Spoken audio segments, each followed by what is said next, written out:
This is AI.R. Artists in Residence Broadcasting, coming to you once a week from New York City. Hello, I'm John Cullum, and this is my wife, Emily Frankel. I really am your wife, and I am Emily Frankel, and I get the ideas. What is the idea today? The subject for my blog and this video, John. Yes, my dear. You are a nut about spices. Well, I'm a hot guy. You hear about Americans, how people in Europe wonder why Americans put mustard and ketchup on everything. Right. And they think, oh, silly Americans. Yeah, well. And I'm a wonderful cook, and I spice things perfectly. That's right. And I am a good cook. That's I really right. am. I'm not just talking. Yeah. I'm not I can testify to that. Sit up straight, John. Okay. Now, are you ready for the insult? Yes, I am. Okay.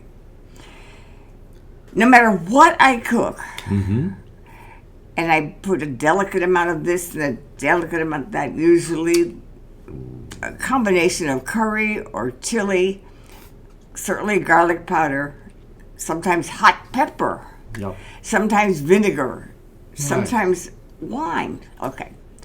John adds salt or spices. Right. He usually puts the hot pepper And if on we it. have it, I pour a little wine on it. Oh, what would I say to you if you poured on wine? John is a teetotaler. He's a wonderful teetotaler. I had a doctor that I discussed this with who said he will never be able to give up drink. And John, when I told him that, boink, he gave up drink and he hasn't drunk since. Sometimes in order to make him feel beloved, I'll give him a little taste of my drink. Just to get the taste. Yeah. And by the way, I am not a drinker either. No. Okay. You never have been. Okay, so what is it that you have to put spices on food? Well, let's just start from the beginning. When I was a kid, I didn't like spices.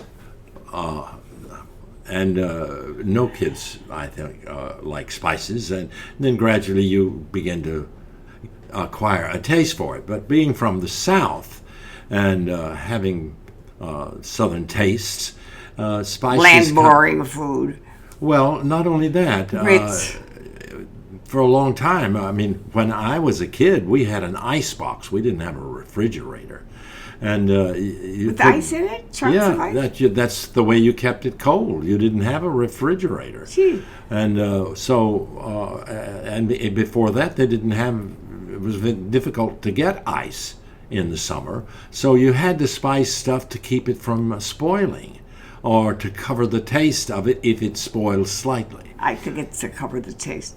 Yes, dear. And that's an acquired taste. Now, as far as nowadays, I think I probably have become more interested in spicy foods as I get older, because my taste buds are not as sharp. They're not as. One more thing, one more warning. Put it in your heads as you get older. You don't taste as well. That's right. Taste, sans taste, sight.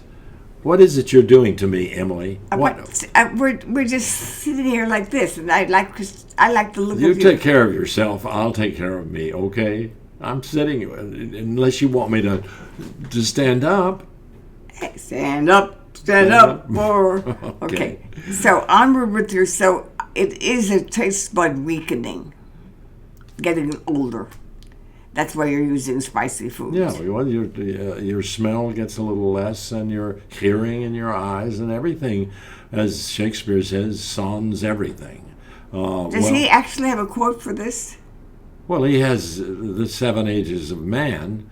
He quotes the last one of them. He says, you lose your eyes, you lose your taste, you lose your smell, and your sans everything, which is Spanish sans means everything. Okay. So that explains it. So should I change the way I'm cooking and make things spicier? Please don't. Or do you just like to add it? No. I like your spices, and I don't usually Yes, add you do. spices. You to add your- spices every time I serve you. For weeks and weeks, I've been noticing this, collecting a I don't put salt on it. I don't. I may put Lowrys on it. Okay, John, you're accepted. I accept you. You take me for what I am, I take you for what you even are. if I don't sit up straight. Yes. Okay. Okay. All So right, we are done with this topic. Okay, well, it was nice seeing you, and we'll see you next week. Okay, so long. This is AI.R. See you next week.